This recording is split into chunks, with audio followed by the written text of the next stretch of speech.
출근길 뉴스를 종합해드립니다. 깊이 있는 뉴스 YTN FM 출발 새아침. 신율의 출발 새아침 3부 순서 시작합니다. 오늘 조금 전에 제가 잠깐 옥상에 나갔다 왔는데요. 날씨가 아주 선선하고 좋습니다. 그럼에도 불구하고 북한은 오늘 비행거리 500에서 600km 사이의 스커트 미사일 계열의 미사일 3발을 동해상으로 발사를 해서 우리 측 사드 지역을 겨냥한 일종의 시위가 아닌가라는 얘기가 나오고 있고요. 또 국내 정치적으로 볼 때에는 이 녹취 파문이 점점 커지는 것 같아서 여러 가지로 정말 상큼하지 못한 기분인 아침인 것 같습니다. 그럼에도 불구하고 우리나라 이렇게 굴러가게 되는 건 바로 여러분들이 하루를 충실히 보내기 때문이라고 생각되는데요. 자, 그런 의미에서도 오늘 하루 힘차게 출발하시길 바라겠고요. 신율의 출발 새아침 3부 순서 먼저 광고부터 들으시죠. 항공권도 매진이야. 실시간 빠른 항공 호텔 예약 시스템 온라인 투어. 가격이 싸니 일정이 별로야. 알뜰하고 품격 있는 여행은 온라인 투어. 에어텔, 교통패스, 각종 입장권. 복잡해. 여행의 예약은 한 번에 온라인 투어. 기억하세요. 여행의 모든 해결 온라인 투어. 온라인 결정 co.kr. 페이스 도루코 면도기 도루코 페이스 면도기 페이스 안전하고 부드러운 대한민국 면도기. 안전하고 부드러운 면도 그 이상을 경험하세요. The Shaving Innovator Dorco Pace. 사장님, 성악가 김동규 씨네 집 바닥재 좋던데 우리 집도 똑같은 걸로 해줘요. 요즘 떠오르는 바닥재 스타 강마루. 스타일 좋고 습기 열 긁힘에 강하니까 오래 사용하려면 그래서 스타 강마루로 하는구나. 성악가 김동규입니다. 강마루 스타는 스타 강마루. 스타 강마루. 온도와 습도를 항상 일정하게 유지시켜주는 항온항 습기 전문기업 AR. 전산센터, 반도체 공장, 미술관, 박물관, 귀중품 보관실을 30년 축적된 기술로 AR이 지켜드립니다. 24시간 확실한 서비스 보장. 031-497-0561. 아유, 세 단계 종이 또 걸렸어. 정말 제본 하나 하려다가 미치겠네. 내가 진작 현대오피스로 바꾸라니까. 오늘 다 날 셀 거야. 이제 스트레스 받지 마세요. 사무기기 전문기업 현대오피스가 책임지겠습니다. 사무기기의 올바른 기준. 현대오피스. 안녕하세요. 임시완입니다. 시원한 폭포 소리가 들리세요? 있는 그대로의 자연스러움을 간직한 폭포처럼 맑고 깨끗한 칠성 사이다가 우리 곁에 있습니다. 변함없이 맑고 깨끗한 칠성 사이다. 배우 박소연 2588 사행시 장전.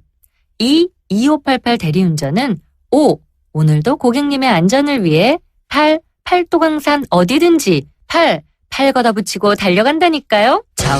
좌우로 정렬 2588 좌우가 같네 좌우가 같아 2588 송곳 같은 말, 허무한 말, 우리가 주목해야 될 말을 전해드립니다. 왁자지껄, 말. 형, 내가 대통령 뜻이 어딘지 알잖아. 형, 안 한다면 사단 난다니까. 내가 별의별 거 다 가지고 있다니까, 형에 대해서.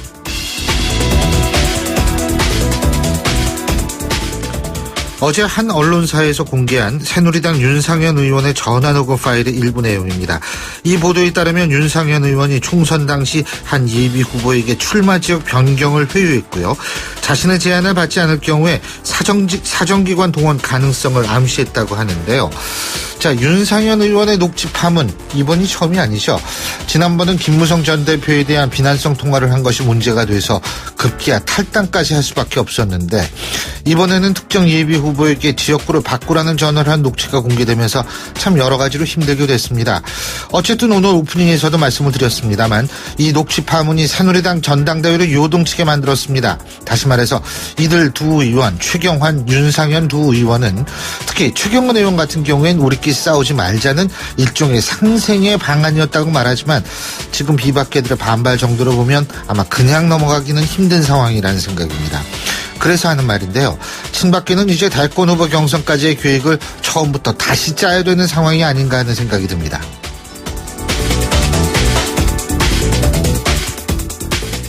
뱁새는 황새와 다르다. 햇볕 정책을 계승 발전시키겠다는 공당이 이런 태도로 보이나.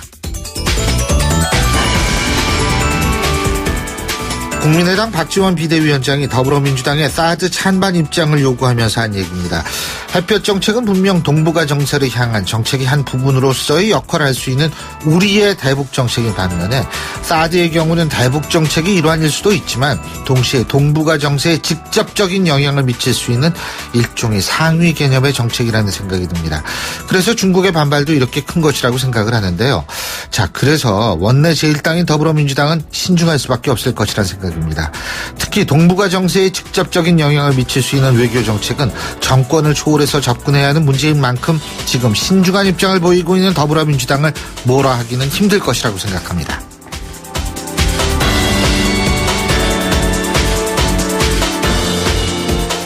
계파 청산을 부르짖으며 계파 의식을 조장하는 역현상은 없어야 한다.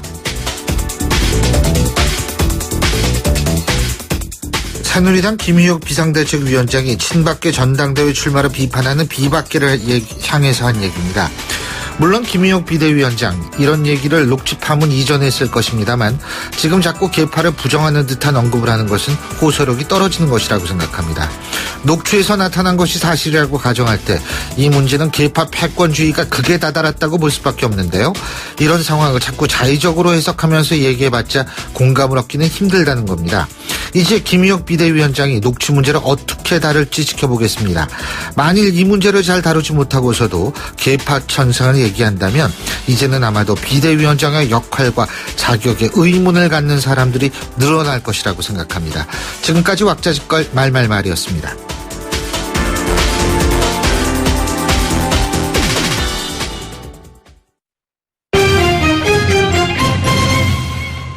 자, 주요 경제 이슈 알아보겠습니다. 최요한 경제평론가 전화 연결합니다. 안녕하십니까?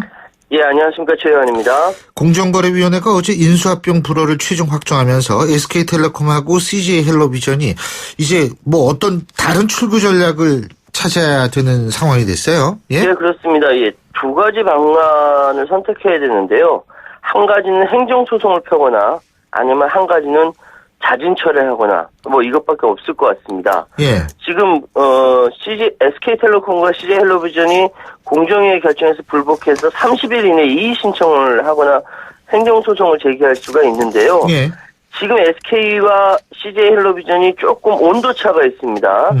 SK텔레콤은 이제 보니까 그냥 수용하겠다. 예. 뭐 이런 입장인데 비해 CJ헬로비전은 다각적으로 검토하겠다. 여지를 좀 남기고 있습니다. 예. CJ헬로비전이 현재 최대 피해자고, 왜냐면은 SK텔레콤의 기업 기밀을 모두 다 내준 상태이기 때문에 아무래도 훨씬 더 아쉽죠. 예. 지금 더군다나 SK텔레콤은 1조 원에 달하는 인수대금을 돌려받아서 다른 미디어 플랫폼을 확장할 수가 있는데 CJ헬로비전은 예. 뭐 어떻게 할 수가 없는 상황이고요. 다만 둘 다 총수 일가의 사면복권을 기대하고 있기 때문에 예. 정부의 반기를 들지 않을 것이다. 대체적으로 이렇게 예상을 하고 있습니다. 자, 그리고요. 요새 그 스마트폰 통해 가지고 모바일 뱅킹 하시는 분도 많을 거예요. 예? 그렇죠. 근데 화면이 작아가지고 예. 이거 조작하다 보니까 돈거래 잘못해서 잘못 송금한 돈이 무려 연간 1,825억 원에 달한다는 얘기가 있네요. 예. 예? 깜짝 놀랐는데요. 예. 이렇게 이제 차고 송금이라고 하죠. 근데 이제 잘못 보냈으면 그쪽에서 보내주면 되는데 안 보내주는군요. 안 보내줘요. 이게 차고 송금하고 이제 계좌 입력 오류인데 대부분 이제 절반 가까이가 원주인에게 반환하지 못한다. 예. 이게 잘못 보낸 돈이 방금 말씀하셨던 대로 연간 1,825억 원이나 되는데 최근 5년간 미반환 규모가 한 해만 이제 836억 원에 이른다. 이런 이야기입니다. 예. 대부분 사유가 반환 거부, 무응답, 연락 두절이라고 하는데요. 예. 이거 나중에 찾으려면 개별적으로 민사소송까지 해야 됩니다. 왜냐?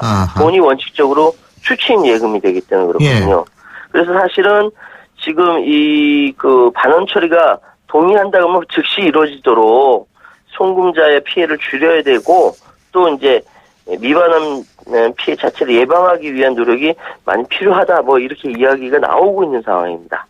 그리고 저금리 장기화로 마땅한 투자 대상을 찾지 못한 시중자금이 지금 단기 금융상품에 몰리고 있다고 하네. 예. 지금 단기 부동자금 규모가 사상 처음으로 950조 원을 넘어섰다 그러네요.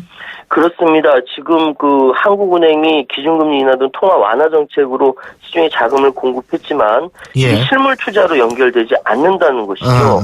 그래서 이 단기 금융 상품에만 집중된, 그러니까 만기가 짧거나 인출이 가능해서 언제라도 다른 금융 상품으로 투자처로 이동할 수 있는 자금이 현재 한 1년 전보다 약 93조나 증가한 예.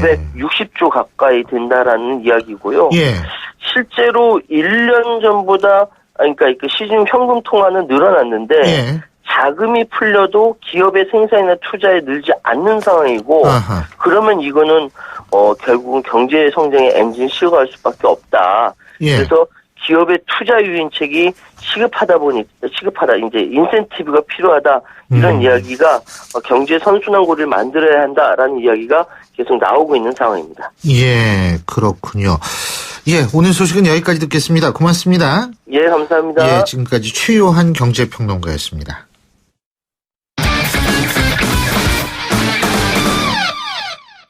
이번엔 스포츠 소식 알아보죠. 최동문 스포츠 평론가 연결합니다. 안녕하십니까? 예, 안녕하세요. 리우올림픽이 18일밖에 안 남았네요. 예. 오늘 우리 선수단 결단식이 열리죠? 예, 오늘 오후 2시입니다. 잠실 올림픽공원 올림픽홀에서 예. 리우올림픽 선수단 결단식이 열립니다. 우리 선수들이 리우올림픽 28개 종목 중에서 23개 종목에 참가하거든요. 예.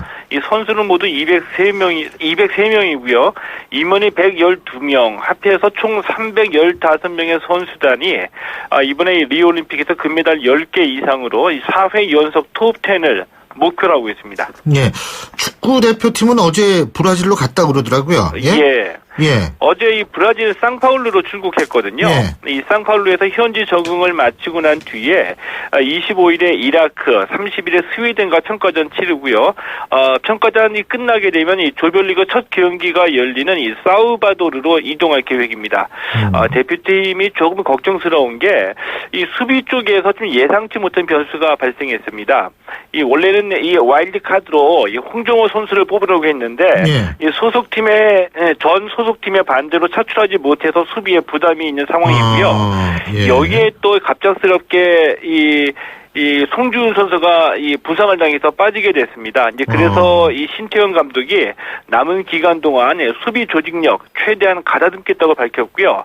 1차전 피지, 2차전 독일, 3차전이 멕시코인데 우리가 이 멕시코하고 조 2위 자리를 다툴 것으로 예상이 되고요. 조별리그 통과하게 되면 곧바로 8강에 오르게 됩니다. 자, 축구 소식 하나만 더 알아보는데요. 차범근 이 감독이 다시 좀 구설수에 오르는 모양이에요. 예, 그렇게 됐습니다. 이 차범근 전 감독이 현재 20세 이하 월드컵 조직위원회 부위원장직을 맡고 있거든요. 예. 근데 이 독일에서 귀국한 직후인 1990년부터 이 축구 클럽이죠. 이 차범근 축구 교실을 운영해 왔는데 예. 이 차범근 축구 교실에서 코치를 일했던 이 노모 씨가 이 방송사 프로그램에서 이 차범근 축구 교실의 비리를 공개를 한 겁니다. 이 차범근 부위원장의 친인척이 축구 교실 직원으로 등록이 돼 있는데 예. 제때 출근하지 않고 있는데도 월급을 받고 있다. 또 이 자택에서 근무하는 기사와 이 가사 도우미의 급여를 축구 교실에서 지급하고 있다.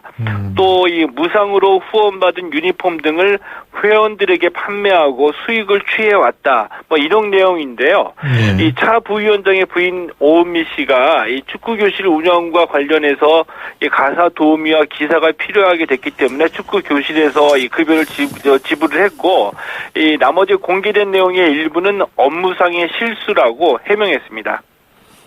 축구 교실 운영과 관련된 가사 도우미 궁금해지네요. 예. 자, 프로야구 두산 김태형 감독이 3년 재계약에 도장을 찍었는데 뭐 역시 성적이 좋으니까 일단 도장부터 찍어보는 것 같은데 말이에요. 예, 내용을 보면 그렇습니다. 예. 그러니까 이 프로야구 두산이 어제 김태형 감독하고 재계약에 합의를 했거든요. 이 계약 기간은 3년인데 예. 가장 중요한 계약금하고 연봉 같은 이 세부 조건은 예. 시즌 종료 후에 협의할 예정입니다. 예. 그러니까 이 조금 과하게 말씀드리면은 백지 계약서에 도장부터 먼저 찍고 같이 일한다. 한다 이런 합의를 본 셈인데요. 예. 왜 그러냐 하면은 이 김태형 감독이 감독 첫 해였던 지난해 한국 시리즈에서 우승을 차지했고요. 올해도 이 두산이 선두를 질주하고 있거든요. 예. 이 성적이 좋다 보니까 이 계약 조건 나중에 협의하더라도 일단 먼저 계약서에 도장을 찍은 셈입니다. 아, 그렇군요. 자, 그리고 어제 국제 스포츠계에서 러시아 올림픽 출전 금지시켜야 한다 이런 얘기 저희가 나눠본 적이 예. 있죠. 근데 세계 반도핑 기구가 러시아 도핑에 관한 보고서도 발표했네요. 예, 이 세계 반도핑 기구의 독립위원회를 이끌고 있는 리처드 맥라렌 변호사가 어제 이 러시아 도핑 실태를 고발하는 보고서를 발표했거든요. 예. 이 보고서 내용엔 이 러시아 체육부 장관의 지시하에 러시아가 지난 2014년 소치 동계올림픽 그리고 2013년 모스크바 세계 육상 선수권 대회 그리고 이 카잔 유니버시아드 등과 같은 이 국제 대회에서 이 러시아 정부 주도하에 선수들에게 약물을 복용케 하는 도핑 시스템이 운영이 됐다. 예. 예, 그리고 러시아 연방 검찰국이 도핑 은폐를 시도했다는 내용이 포함되어 있습니다. 아, 그러면은 이거 문제가 더 커지겠는데요? 예, 현재로선 좀 확산될 것으로 보입니다. 벌써 그 국제 육상 경기연맹이 러시아 육상 선수 리우 올림픽 출전 금지시켰죠. 그죠? 예, 그렇죠. 예. 이 러시아 육상 선수들은 현재로서는 리우 올림픽에 출전할 수 없는 상황인데요. 예. 여기에 또 이 세계 반도핑 기구 이 와다가 러시아 선수들의 리우 올림픽 출전 금지를 촉구했습니다. 예. 그러니까 육상뿐만이 아니라 전 종목 전부 다 얘기를 하는 건데요. 이 와다의 이 벤 니콜라스 대변인이 자신의 트위터에서 리우 올림픽을 포함해서 러시아 선수들의 모든 국제대회 출전 금지를 촉구한다 이렇게 밝혔고요. 이와 관련해서 이 토마스 바흐 IOC 위원장이 이 도핑과 관련해 아주 강한 제재 조치를 내리는 것을 주저하지 않겠다 이런 입장을 밝혔는데 예. IOC가 오늘 집행위원회를 열어서 이 러시아에 대한 제재를 결정할 예정입니다. 예, 오늘 말씀 잘 들었습니다. 고맙습니다. 예, 고맙습니다. 예, 지금까지 최동 스포츠 평론가였고요. 신율의 출발 새 아침 3부 순서 여기서 줄입니다. 전 잠시 뒤 4부에서 뵙겠습니다. 안녕하세요. 배우 공연주입니다. 15살의 여러분은 어떤 꿈을 꾸는 아이였나요? 제가 케냐에서 만난 15살 소녀 도린의 꿈은 의사가 되는 것인데요. 학교에 가는 것을 무척 좋아하는 도린이 학교를 빠질 수밖에 없는 이유는 단지 여자로 태어났기 때문입니다. 우리와 너무 다른 그동안 말하지 못한 소녀들의 이야기 궁금하지 않으세요? 여러분의 관심으로 소녀들이 다시 꿈을 꿀 수 있습니다. 지금 월드비전 꽃들에게 희망을 캠페인을 검색하세요. 월드비전 꽃들에게 희망을. YTN 라디오 캠페인 더 가까이. 안녕하세요. 자연을 사랑하는 시인 나태주입니다.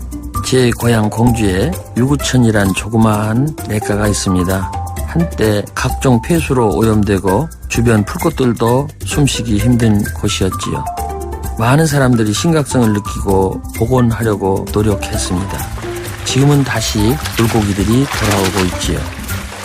우리에게 주어진 자연을 너무 당연하게 생각하지 말고 조그마한 풀꽃이라도 늘 곁에 있는 냇가라도 소중하게 여기면 좋지 않을까요? 환경사랑은 더 가까이, 무관심은 저 멀리 아름다운 우리 자연을 소중히 여기며 살자고요. YTN 라디오 캠페인 더 가까이. 한국환경공단과 함께합니다. 골프 장갑도 지맥스. 지맥스. 생산 장갑도 지맥스. 지맥스. 헬스 장갑도 지맥스. 지맥스. 가죽 장갑도 지맥스. 지맥스. 장갑하면 지맥스. 대한민국 우리 장갑 지맥스. 30년 한길 범양 글러브가 만듭니다. 글러브 맥스. 지맥스. 날카로운 분석, 내일을 보는 시선, 신율의 출발 새 아침. 신율의 출발 새 아침 4부 순서 먼저 광고부터 들으시죠. 여러분, 자주 움직여야 합니다. 하루 종일 앉아있는데 어떻게 3초면 충분합니다. 책상 교체 없이 바로 올려 사용하세요. 스마트 오피스를 위한 베리데스크. 여러분의 업무 자세와 능률을 함께 올려드립니다. 베리데스크. 일본 열도의 최남단 에메랄드빛 바다가 펼쳐진 아름다운 이곳에선 오하이오 대신 하이사이 하고 인사합니다. 일본 속의 또 다른 일본, 오키나와. 대한항공이 주출의 신규 취향으로 더 편안하게 모십니다. Excellence in flight. Korean Air. 올여름 당신과 대한민국의 승리를 위한 특별한 탄생 쌍용 자동차 삼바 에디션. 승리의 날개 윙로고와 브라질의 정열을 담은 삼바 패턴 그리고 레터링까지 쌍용 자동차 전시장에서 티볼리, 코란도시, 코란도 스포츠의 삼바 에디션을 만나세요. 아, 중고차 저렇게 팔면 손해인데요. 내 차 어떻게 파는 게 잘 파는 거죠? 오토벨의 전화 한 통이죠. 국내 최대 중고차 경매 서비스에서 경쟁 들어갑니다. 오, 가격 점점 좋아지네요. 그대로 내 통장으로 슛. 역시 현대글로비스 오토벨이에요. 중고차 팔 때 오토벨로 콜.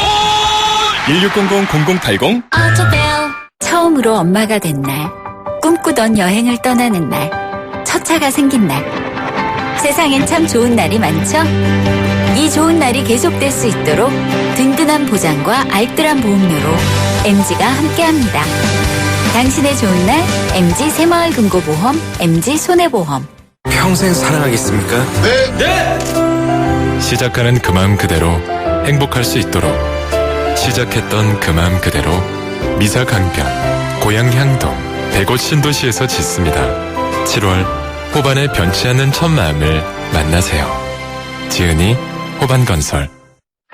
목으로 마셔라. 원샷엔 하이트. 이 여름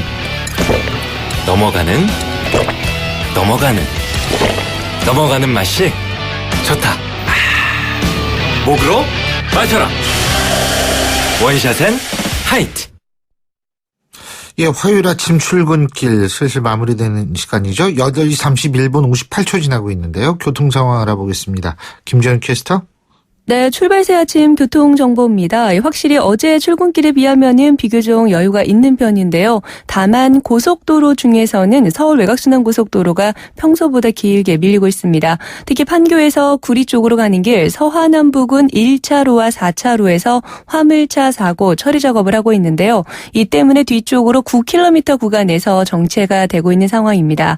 이 또한 일산에서 판교 쪽으로 이동하는 길도 계양부터 송내, 조남에서 수암터 하기 부근 일대와 청계요금소 부근 일대로 모두 앞에 11km 구간 정체가 되고 있고요. 판교에서 일산 쪽으로 가는 길도 장수부터 송내, 서운부터 김포요금소까지 10km 구간 밀립니다. 구리에서 판교 쪽으로도 교통량이 상당히 많은 편인데요. 남양주부터 밀리기 시작해서 서화남까지 무려 15km 구간에서 제속도 내지 못합니다. 자동차 전용 도로 중에서는 오늘 북부간선도로의 교통량이 많은 편입니다. 외곽 구리 쪽으로 가는 길 월릉에서 구리시계까지 긴 구간에서 밀리고 있고 도심 쪽으로도 묵동에서 월릉까지는 시속 30km 안팎으로 이동을 합니다. 강변북로 올림픽대로 교통량보다도 오늘은 동부간선도로에 조금 더 교통량이 많은 편인데요. 도심 쪽으로 창동교부터 성동교까지 긴 구간에서 정체입니다. 출발 새 아침 교통정보였습니다. 신율의 출발 새 아침 오늘 순서 시작합니다. 오늘 아침 당신이 듣고 싶은 뉴스 94.5MHz YTN 뉴스 FM 신율의 출발 새 아침.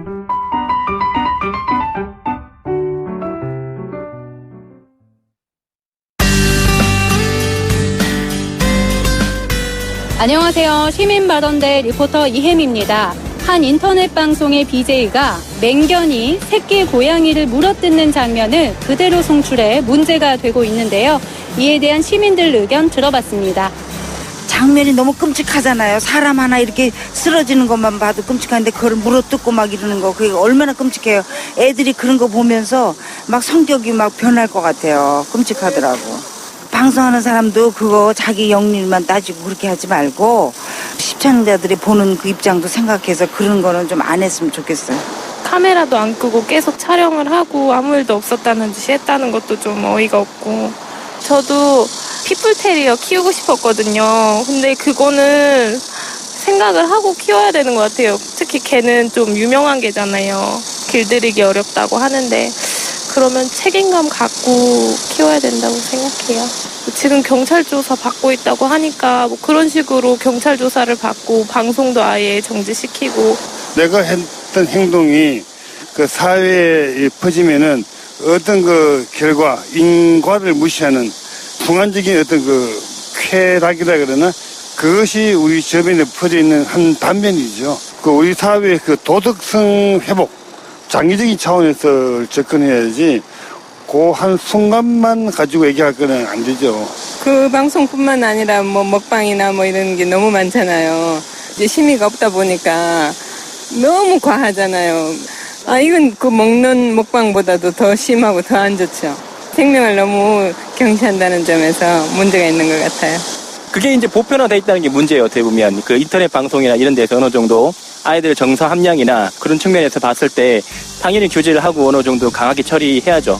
법상 동물보호법인가요? 그런 걸 통해서도 이렇게 충분히 제재할 수 있잖아요. 사회에 있는 구성원 각자가 이런 부분들에 대해서는 좀 제어할 부분은 제어하고 그렇게 했으면 좋겠습니다. 오늘 말씀 고맙습니다. 지금까지 시민발언대 리포터 이혜미였습니다.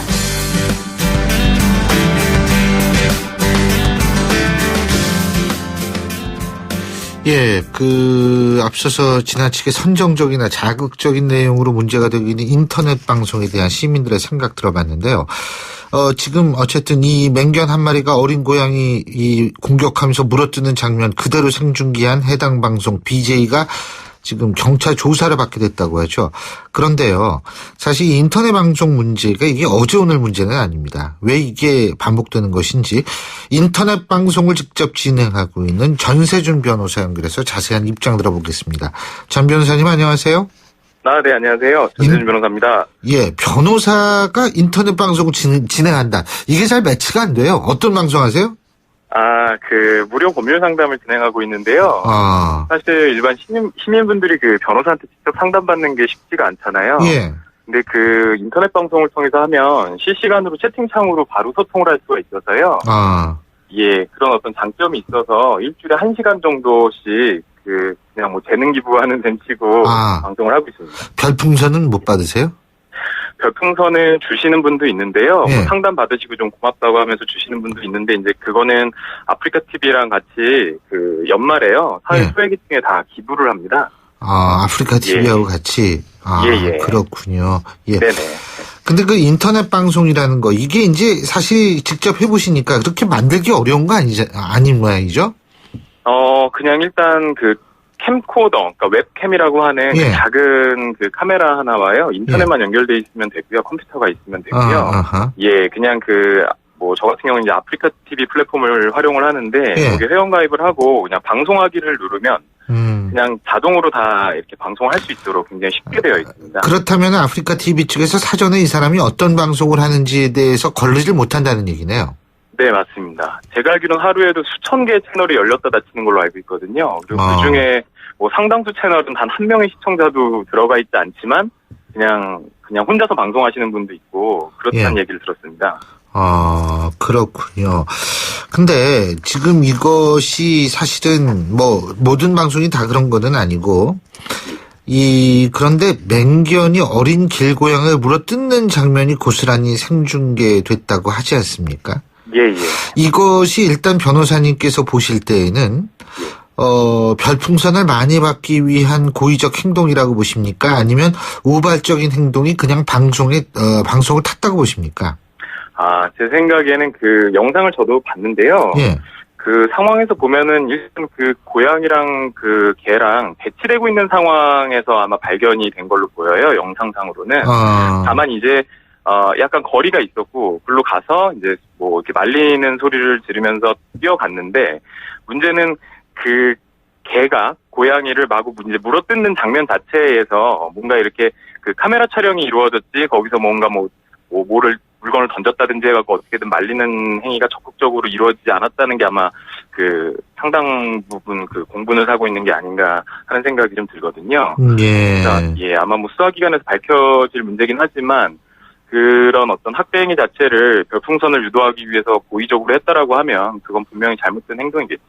근데 이게 이런 잔혹 행위가 그대로 방송에 노출됐다. 잔혹한 장면이 그런 것뿐만 아니라 선정적인 문제도 지금 굉장히 큰 문제잖아요. 예. 그 부분에 대해서도 지금 뭐 아프리카 TV 같은 경우에는 좀 그 규모가 크고 모니터링을 좀 강화하고 해서 뭐 영구 정지라든지 이런 그 적극적인 조치를 취하는 걸로 알고 있는데, 근데 이제 뭐 나온 어떤 인터넷 그런 방송 플랫폼에서는 그런 걸 전혀 여과 없이 완전히 선정적인 그런 어떤 컨텐츠를 그 내보내는 것으로 알고 있습니다. 그 부분은 상당히 좀 우려스러운 부분이기도 하죠. 그 변호사님도 이건 진짜 지나치다 이렇게 느끼시는 그런 인터넷 방송 있으세요? 제가 직접 보진 못했는데 저도 이제 인터넷 방송을 하다 보니까 가끔 뉴스 기사에서 이제 인터넷 방송 DJ 선정성 뭐 논란 이런 기사를 보면 최근에 보니까 뭐 아예 성관계 장면을 그 방송을 했다라는 그 기사를 봤거든요. 그러니까 그런 부분에 대해서는 뭐 아주 심각하다고 할 수 있죠. 그러니까 그게 일반적으로 인터넷 방송의 시청자들이 대부분 이제 청소년들이 상당수를 점한다는 면에서 보면 그런 것들을 그게 그냥 어떤 일반적인 동영상으로 보는 거랑 실시간 방송으로 보는 거랑 그 와닿는 어떤 선정성의 정도가 좀 다르다고 생각이 들거든요. 그래서 그런 부분에 대해서는 상당히 좀 우려스럽죠. 그런 것들이 여과 없이 나간다는 것 자체. 이 팟캐스트나 인터넷 방송 중에서 뭐 이 정치나 시사 다루는 것도 있지 않습니까? 그죠? 예, 맞습니다. 네. 근데 이제 제가 볼 땐 물론 일부가 그렇습니다만 이게 상당히 여과되지 않은 카더라 얘기들을 이 마구 해대가지고 상당히 그런 방송 보시는 분들이 잘못된 정보를 가지고서 얘기하는 경우도 좀 가끔 봤거든요. 그것도 좀 문제긴 좀 문제인 것 같더라고요. 그러니까 뭐 정치적인 표현의 자유는 당연히 그건 존중돼야죠. 네, 그냥 뭐 근거도 없이 그냥 이렇게 음모론 같이 돼서 뭔가 일반 국민들 뭔가 호도하거나 뭐 선동하는 그러니까 전혀 있을 것도 없는 근거 그리고 아니면 말구식의 막 그런 것들에 대해서는 어느 정도 이제 좀 제재가 필요하다는 생각을 저도 합니다. 그렇군요. 어쨌든 제재 지금 말씀하셨는데 법적으로 좀 미비된 부분은 분명히 있죠. 인터넷 방송의 경우에는 지금 뭐 방송법상 정해져 있는 방송으로 보여지지 않아서 뭐 방송통신심의위원회나 이런 데서 적극적으로 개입을 하기가 좀 어려운 상황으로 보이고요. 그리고 IPTV 관련된 규제는 뭐 인터넷 멀티미디어 사업법 뭐 이런 데서 규정을 하고 있는데 인터넷 방송 자체에 대해서는 지금 현행법상으로는 뭐 정보통신망 이용 촉진 및 정보보호 등에 관한 법률이라든지 뭐 전기통신사업법 뭐 요 정도에서 그 규율을 하고 있는 상황이에요.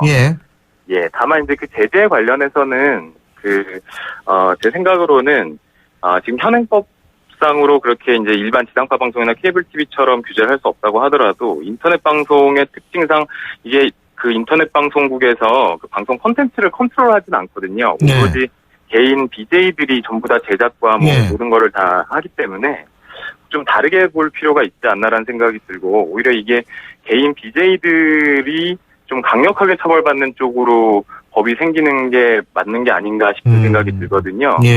현실적으로 아마 이게 인터넷 그 방송사에다가 책임을 묻는다고 하더라도 뭐 수천 개씩 열리는 채널을 일일이 모니터링한다는 건 사실 거의 불가능하기 때문에요. 그리고 뭐 제가 알기로는 아프리카 TV 같은 경우는 좀 파급력이 있는 BJ나 시청률이 많이 나오는 그러니까 동시 접속자 수가 많이 나오는 어떤 그런 프로그램의 경우에는 혹시라도 발생할 사고를 대비해서 모니터링을 꾸준히 하고 있는 걸로 알고 있거든요. 그런데 이제 뭐 한 10명도 안 들어오는 그런 BJ들까지 전부 다 이 사람이 뭘 할지를 계속 다 본다는 거는 뭐 거의 수천 명의 모니터링 요원이 필요하다는 건데 이게 현실적으로 가능한지 여부는 좀 의문이 듭니다. 잘 알겠습니다. 오늘 말씀 여기까지 듣죠. 고맙습니다. 네, 감사합니다. 지금까지 인터넷 방송을 직접 진행하는 정세준 변호사였습니다.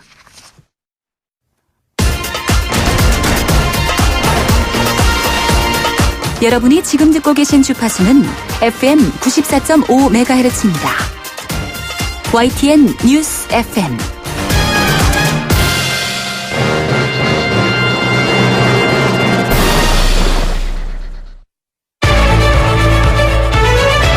민심은 천심이다. 생생한 여론을 통해 우리 사회를 진단합니다. 이것이 여론이다.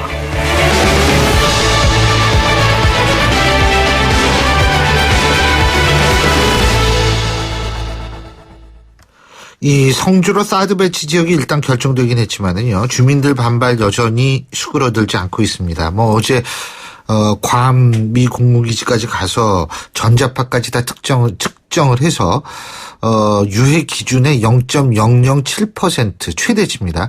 평균은 0.003% 정도밖에 나오지 않아서 이게 좀 가라앉지 않을까라는 생각을 하시는 분도 있겠지만 그렇지 않다는 분들도 많거든요. 자, 그래서 오늘은 이 사드 문제 여론은 어떻게 바라보고 있는지 살펴보겠습니다. 여론 분석 전문가시죠? 오피니언 라이브의 윤희웅 여론분석센터장 스튜디오에 나와 계십니다. 어서 오십시오. 예, 안녕하십니까? 그 사드 배치 관련한 찬반 조사 결과들 나오고 있는데. 네, 그렇습니다. 그죠? 예, 최근에 나온 결과부터 예, 얘기해볼까요? 한국갤럽이 지난주 12일, 13일, 13일, 14일 3일간 휴대전화 조사를 했는데요. 그래서 지난 금요일에 발표를 한 것입니다. 예. 사드 배치 찬성과 반대 이제 질문을 했는데요. 찬성 응답이 50%로 나왔고 반대한다는 응답은 32%로 나왔습니다. 예. 19%는 이제 의견을 유보했습니다. 이제 눈에 띄는 것은 남녀 간의 인식 차이인데요. 남성은 62%가 찬성을 한다고 답을 했고요. 반면에 여성은 찬성한다는 응답이 38%였습니다. 남성이 62%, 여성은 38%니까 뭐 격차가 좀 나는 편이지 않습니까? 예. 예. 이렇게 나오는 것이 좀 조사 결과에서 눈에 띄었고요. 이 조사 결과는 전국 1,004명 대상으로 조사를 했고요. 표본 오차는 95% 신뢰 수준에서 플러스 마이너스 3.1%포인트, 응답률은 20%였습니다.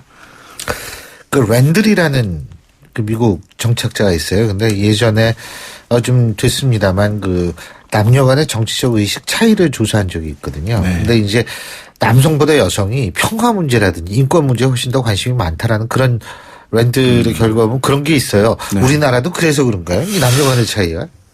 평화를 평화 광의의 의미의 평화는 어쨌든 예. 이런 안전에 예. 대해서 좀 더 가중치를 부여해서 생각하는 경향이 예. 있을 수 있다고 볼 텐데요. 그래서 지금 이제 이거 같은 경우는 지금 이 뭐 전자파 유해성 문제 이제 예. 이런 것들이 논란이 있는 상황이니까 여성들이 아무래도 안전과 건강 가족이라든가 자녀들에 대해 생각을 좀 더 하는 편이니까 예. 먼저 인식하고 있기 때문에 좀 찬성하는 기류가 낮고 그러니까 반대 응답이 좀 높은 것이고 그래서 이 이제 남녀 간의 차이가 나오는 이유가 이렇게 나오지 않을까. 그럼 남성은 또 상대적으로 안보 문제에 대해서 좀 가중치를 부여해서 답변하는 경향이 이제 있을 수 있겠고요. 예. 한국 남성의 경우에. 그렇게 해서 이제 남녀 간의 차이가 나오지 않을까 생각해 볼 수 있고요. 여성 같은 경우에 이제 뭐 여성들도 안보를 그렇다고 해서 경시한다는 것은 아니니까 안보와 안전 사이에 이제 고민을 많이 할 텐데 그 의견을 유보한 비율도 보면 남성은 10%밖에 되지 않는데 여성은 28%까지 되거든요. 그러니까 어떤 이 사이에서의 고민이 여성들에서 좀 깊은 측면이 있다. 이렇게 볼 수 있을 것 같습니다. 그 남녀의 차이고 떠나서 네. 찬성하는 사람들 자신이 왜 찬성하느냐, 반대하는 사람 왜 반대하느냐 이런 이유도 여론조사에 나왔나요? 네, 이 조사에서 이제 찬성 응답자가 499명이었는데 여기에서 찬성하는 이유 가장 높게 꼽혔는데요. 51%. 국가 안보, 국민 안전 위한 방어 체계이기 때문에 예. 있는 그대로 이제 그것을 받아들이는 분들이라고 할 수 있겠고 두 번째로 높은 것은 북한의 핵, 미사일 등의 이제 위협에 대응하기 위해서 어쩔 수 없다라고 하는 것이 17%, 또 북한을 견제하고 압박하기 위해서 필요하다 10%, 또 자력 우리 안보가 부족하고 강대국의 도움이 불가피한 것 아니냐 7%. 한미동맹 강화를 위해서 필요하다 2% 이렇게 이제 찬성 이유들이 나왔고요. 반대하는 이유들도 말씀을 좀 드리겠습니다. 반대 응답자는 316명이었는데 이 중에서 이제 가장 높게 나온 것은 반대 이유로 효과가 없다. 그래서 불필요하다라고 하는 것이 15%로 가장 많았고 그다음에 미국에 언제까지 끌려다닐 것이냐, 미국의 눈치를 보는 것 아니냐라는 것이 14%로 두 번째로 높았고요. 세 번째로는 중국 등 주변국과 이제 긴장 관계가 형성된다. 또 관계가 악화되기 때문에 반대한다. 13%. 경제에 악영향을 준다. 7%. 국익에 도움이 안 된다. 또 국민에게 알리지 않은 일방적 추진이었다. 그다음에 또 안전 문제, 전자파 우려 이런 순으로 반대하는 이유가 나왔습니다.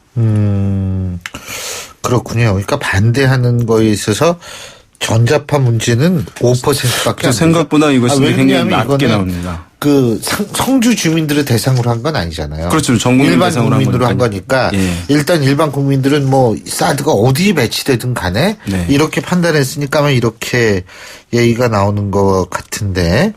그렇습니다. 자, 어쨌든 찬성 반대 이건 각 각 정당의 지지층에 따라서 또 확실히 차이가 날 것 같아요. 맞습니다. 이제 모든 한국에서 정치적으로 이제 입장이 상당히 좀 갈리는데 이 사안에서도 마찬가지입니다. 새누리당 지지층, 그러니까 여당 지지층에서는 사드 배치 찬성 응답이 74%였습니다. 매우 높은 거죠. 그러니까 보수 성향층, 또는 여권 성향층들은 대부분 이제 찬성을 하고 있다라고 볼 수 있겠고요. 국민의당 지지층에서는 찬성이 47, 반대가 38. 또 무당층, 무당파, 지지정당이 없다고 하는 사람 중에서는 찬성이 40%, 반대가 27%. 그러니까 국민의당 지지층과 무당파층에서는 찬성이 좀 더 높은 거죠. 반대보다. 그리고 더불어민주당 지지층과 정의당 지지층에서는 이제 반대가 더 높았습니다. 그러니까 더불어민주당 지지층에서는 50%, 정의당 지지층에서는 58%가 반대를 했으니까요. 이렇게 지지정당에 따라서 어느 정당을 지지하느냐에 따라 가지고 이 응답이 달랐고요. 이제 지금 뭐 듣고 계신 분들은 다 아시겠습니다만 새누리당은 당론으로 찬성이 됐고 국민의당과 정의당은 반대 당론을 채택했잖아요. 그러니까 국민의당은 지지층에서는 찬성 응답이 높은데 당론은 반대인 약간 이제 그런 상황이라고 할 수 있겠고 더불어민주당은 아직 이제 당론을 정하지는 않은 상황이고 이렇게 볼 수 있겠습니다. 그래도 저는 정의당 지지층이 찬성이 27%나 나온다는 게 아주 참. 네, 정의당 지지층에서 이제 반대가 58%로 높은데 찬성 응답도 27%였습니다. 그렇군요.